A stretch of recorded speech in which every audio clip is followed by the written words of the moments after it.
CSS aspirant CSS student की बड़ी में बड़ी बीमारी और समझते नहीं क्यों।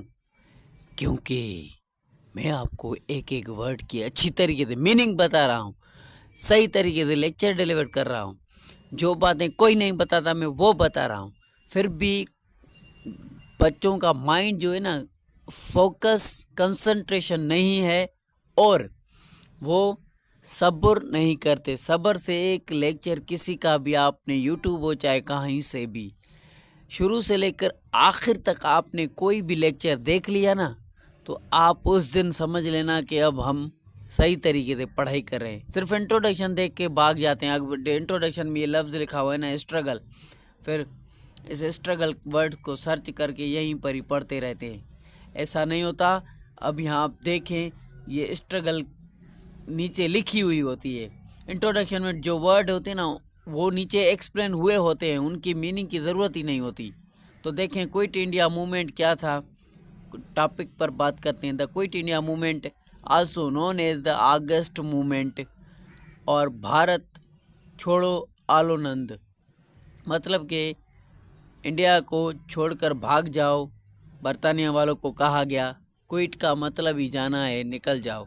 तो हम पहले लेक्चर डिस्कस कर चुके हैं अच्छी तरीके से। जो पहले वाले लेक्चर मैंने दिए हैं सारे, जो आज़ादी की स्ट्रगल चल रही है कि पाकिस्तान और इंडिया को आज़ाद करेंगे, 1947 को कैसे करेंगे, क्या क्या करेंगे, वो सारा मैं डिस्कस करते आ रहा हूँ। तो ये टॉपिक आ गया है अभी कि क्विट इंडिया मूवमेंट क्या था। ठीक है, अभी देखें, क्विट इंडिया मूवमेंट है कि बहुत ही अहम स्ट्रगल थी फॉर इंडिपेंडेंस के लिए, ब्रिटिश रूल से आज़ादी हासिल करने के लिए। डिटेल व्यू देखते हैं। सीएसएस का लेक्चर है पाकिस्तान अफेयर का। तो क्वेश्चन पेपर सेंड करें, मैं आपको आंसर लिखकर सेंड कर दूंगा किसी भी टॉपिक का।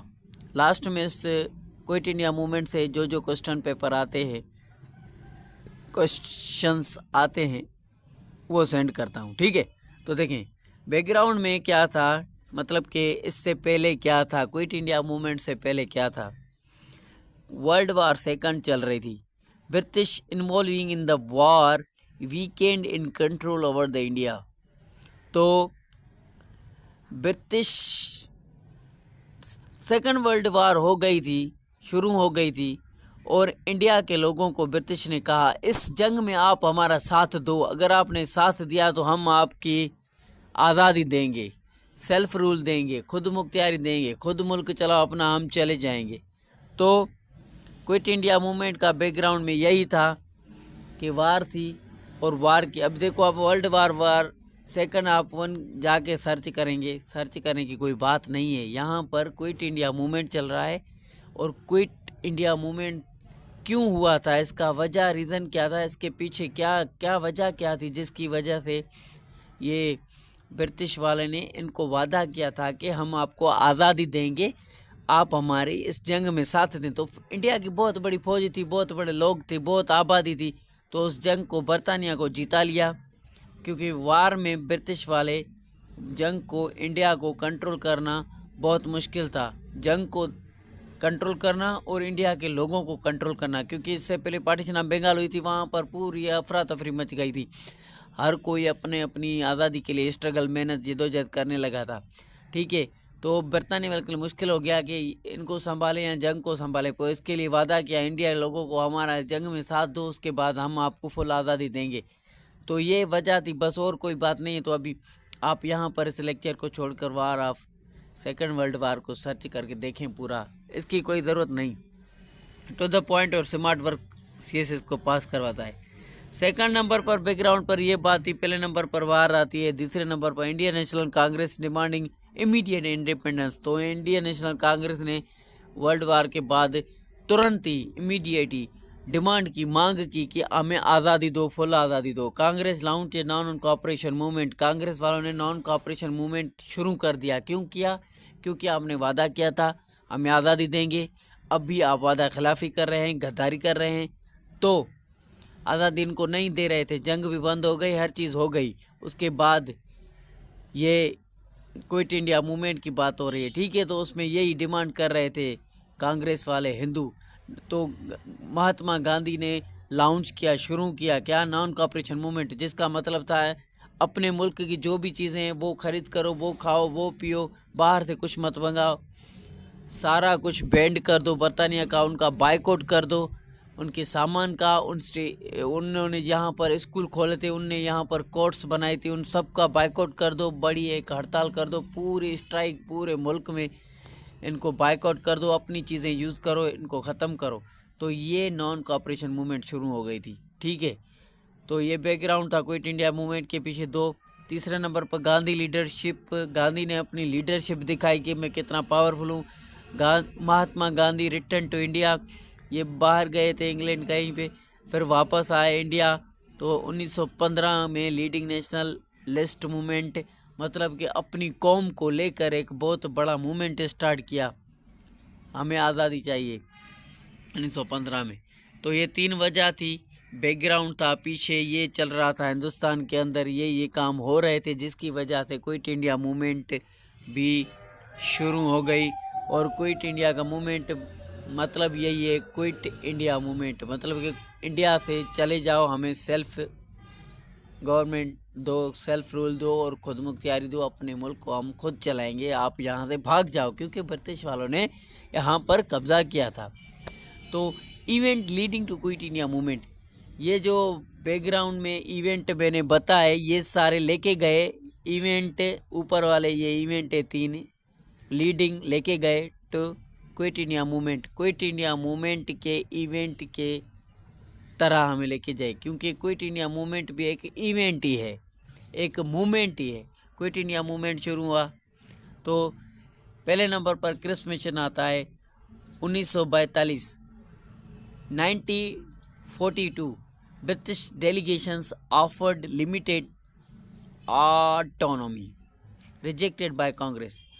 तो क्रिप्स मिशन 1942 में आई थी, ये भी एक इवेंट था, मूवमेंट था, शुरू हुआ था।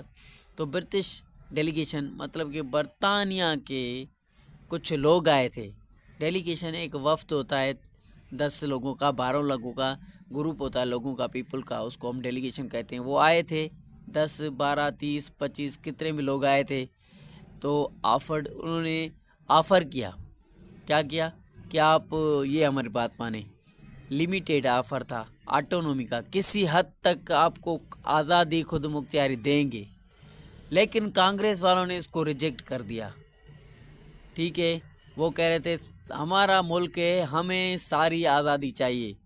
अभी मैं जितने भी लेक्चर दे के आ रहा हूँ आपको, सारे लेक्चर्स में यही झगड़ा चल रहा था, हमें सेल्फ रूल, माइनॉरिटी के हकूक़, मुसलमान अपने राइट और इंटरेस्ट की बात कर रहे थे, हिंदू स्वराज की बात करें, स्वराज के मतलब कि सारी कंट्री का पावर हमारे हाथ दो, हमारा मुल्क है, हम खुद चलाएंगे, यही झगड़ा चल रहा था। फिर चलते चलते पाकिस्तान और इंडिया आज़ाद हो गए थे। तो अभी हम 1942 पर पहुंच गए हैं।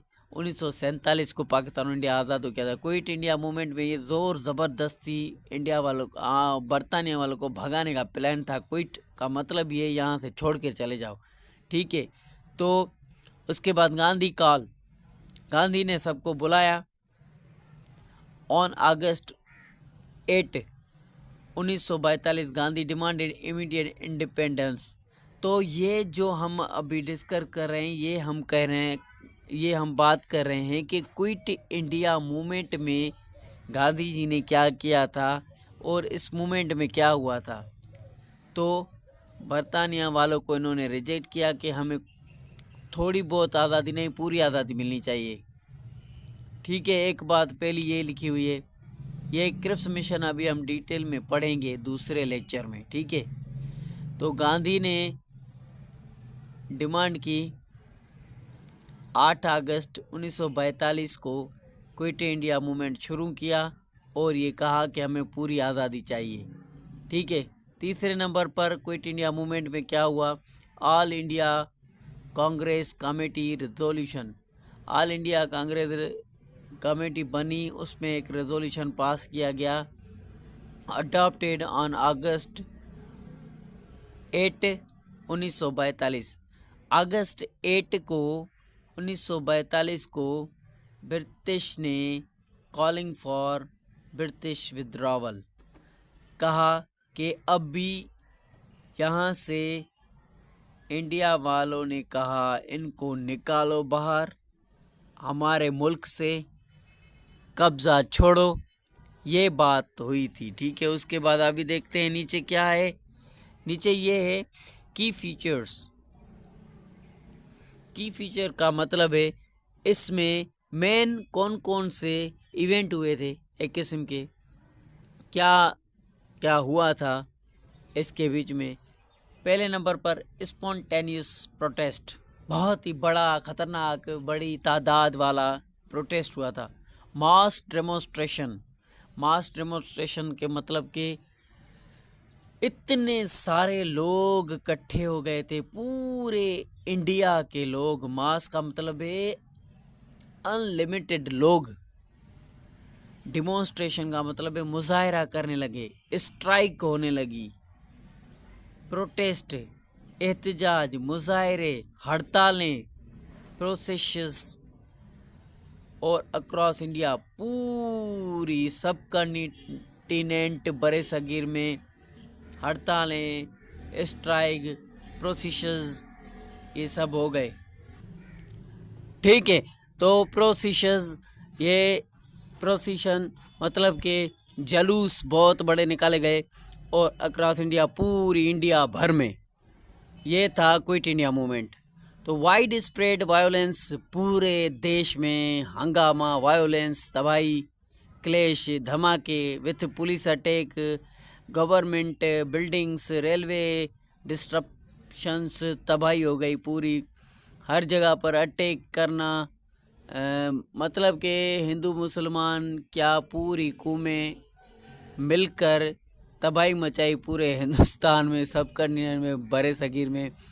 तो बरतानिया वालों को भगाने के लिए, अब ये आज बरतानिया वाला सुनेंगे तो फिर से वापस ना आ जाए, कहेंगे हमें भगाया था सब। तो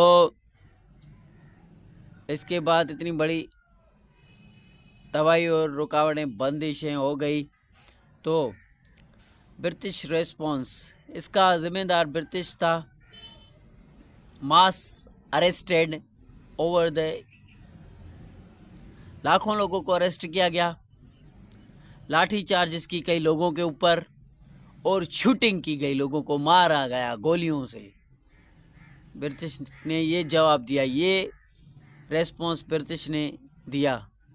तो underground movement activities went into hiding, continuing resistance through the secret network.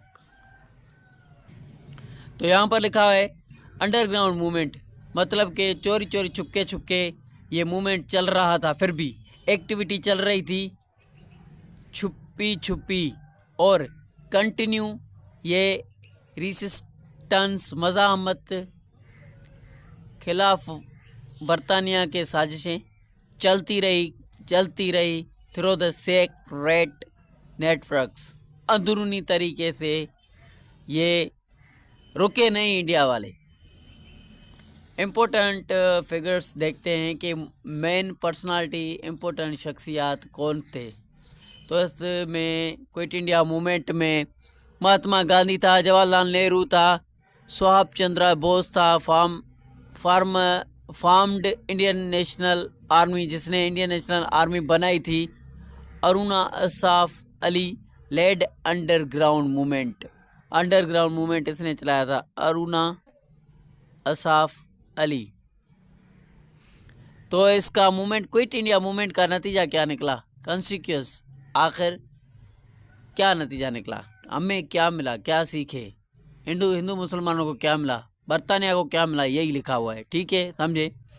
British refusal rejected Congress demands leading to intensified protest, British ने इनकार किया स्वराज आज़ादी देने से, पूरी आज़ादी देने से, आधी नहीं, आधी तो बरतानिया वाले दे रहे थे, पूरी आज़ादी देने से इनकार किया किसने, ब्रिटिशर्स ने।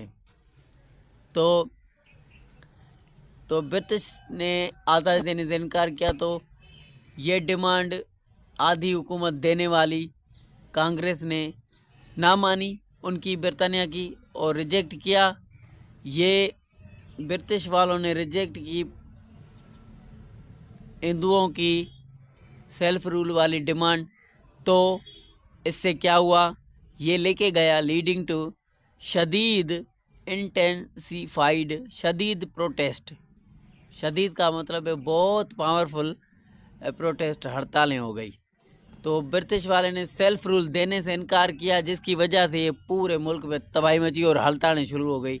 ये हमें नतीजा मिला इस क्विट इंडिया मूवमेंट का और बरतानिया की डिमांड ना मानने के कॉन्सिक्वेंसेस, नतीजा। Super precious movement eventually suppressed but legacy endured. अभी देखें, ये लिखा हुआ है इस मूवमेंट को दबाने के लिए क्या किया गया। इवेंटुअली सप्रेस्ड बट लेजेंसी एंड्योर्ड। दूसरी पॉइंट ये लिखी हुई है कि इनको दबाने के लिए क्या किया गया। इस मूवमेंट इवेंचुअली सप्रेस्ड, मतलब कि इस क्विट इंडिया मूवमेंट को आखिरकार नतीजा ये निकला कि इसको बंद कर दिया गया, दबाया गया। बट लेजेसी एंड्योर्ड, पर ये वसीयत ये किस्म की वारसा था, बर्दाश्त के बाहर था। ठीक है, एंड्योर्ड। अभी दबाया गया इस इवेंट को, ठीक है, ख़त्म कर दिया गया, बंद कर दिया गया, सप्रेस्ड। ठीक है। शिफ्ट इन ब्रिटिश पॉलिसी, ये तब्दील हो गया किस में, ब्रिटिश पॉलिसी में। पोस्ट वार, जो पहले वार हो चुकी थी, ब्रिटेन रिकन्सिडर्ड इट्स इंडियन पॉलिसी। बरताने वालों ने दोबारा समझने की कोशिश की इंडिया की पॉलिसीज़ को कि अभी इनको क्या चाहिए, कैसे करना है हैंडल सब कुछ, मतलब कि ऐसे ये उनको एक किस्म का समझ मिली कि इनको अब कैसे चलाना है, हैंडल कैसे करना है। ब्रिटिश वालों को यही नतीजा मिला कि नुकसान हुआ। अब ये भी इम्पेक्ट आता है पाकिस्तान मूवमेंट पर। अभी जो पाकिस्तान आज़ाद हुआ था उस पर इसका क्या असर हुआ, मुसलमानों पर इसका क्या असर हुआ क्विट इंडिया मूवमेंट का। Muslim League rise, Muslim League जो है ना वो उभरी, बाहर निकली, बड़ी पावर मिली। Jinnah's leadership gained prominence as the Congress was suppressed. Muslim League को फ़ायदा हुआ इस क्विट इंडिया मूवमेंट से। बरतानिया वालों ने कहा जिन्ना की लीडरशिप बहुत अच्छी है, तालीम याफ्ता है और प्रोमिनेंस है। प्रोमिनेंस का होता है मतलब आला बुलंद बड़ा, मतलब कि बड़ी लीडरशिप हासिल कर ली। गेंद का मतलब होता है हासिल करना, गेंद। एज कांग्रेस वाह सब्र, जैसा कि कांग्रेस को दबाया गया, क्योंकि गांधी ने क्विट इंडिया मूवमेंट शुरू की, उसके बाद नॉन कोऑपरेशन मूवमेंट की, पूरे मुल्क में हड़तालें की। तो इसकी वजह से ये मुसलमानों के ऊपर पाकिस्तान बनाना जो उस पर ये इम्पेक्ट रहा कि मुसलमान और कायद-ए-आज़म यहाँ पर इनको फ़ायदा हुआ। तो पाकिस्तान रेजोल्यूशन 1940, जो पाकिस्तान का रेजोल्यूशन साइन हुआ था, जिसको हम लाहौर रेजोल्यूशन कहते हैं। अभी नेक्स्ट लेक्चर इसके बाद हम लाहौर रेजोल्यूशन को डिटेल में डिस्कस करेंगे, फिर क्या क्या उनमें बातें हुई थी। वो तो थोड़ा बहुत अच्छी तरीके से मूवमेंट हुआ था, बैठकर उनमें बहुत प्यारी अच्छी बातें हुई थी। कोई वायोलेंस, कोई तबाही, हड़ताल, प्रोटेस्ट, ऐसी कोई बातें नहीं थी। अभी पाकिस्तान आज़ाद होने वाला है, हम पहुंच गए हैं। तो पाकिस्तान रेजोल्यूशन, जिसको हम लाहौर रेजोल्यूशन 1940 कहते हैं, वो अब नेक्स्ट लेक्चर है। तो ये असर रहा मुसलमानों को, इम्पेक्ट, इसका असर, फ़ायदा ये मिला। Muslim League call for separate development, मुसलमानों ने डिमांड की। कॉल फॉर का मतलब है डिमांड की, ये फ्रेजल वर्ब है। फ्रेजल वर्ब्स की मीनिंग ऐसी होती है। कॉल फॉर मतलब डिमांड करना, डिमांड की कि अलग हमें वतन चाहिए, अलग हमें एक होमलैंड चाहिए, अलग हमें मुल्क चाहिए हिंदुओं से। ठीक है। तो क्विट इंडिया मूवमेंट ने ये इम्पेक्ट डाला पाकिस्तान मूवमेंट में, मतलब कि पाकिस्तान जो हासिल करने की हम स्ट्रगल करते आ रहे थे। Divided independence movement, quit India movements, failure lead to separate. अच्छा, movement, quit India movement, divided independence movement, quit India movement's failure lead to separate independence movement for the India and Pakistan।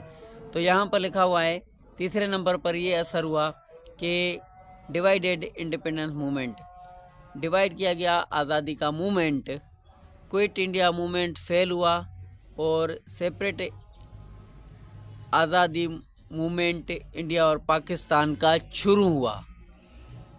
इसके बाद मुसलमान अलग मुल्क की demand करने लगी, हिंदू अलग, हर कोई अपना मुल्क बनाना चाहता था।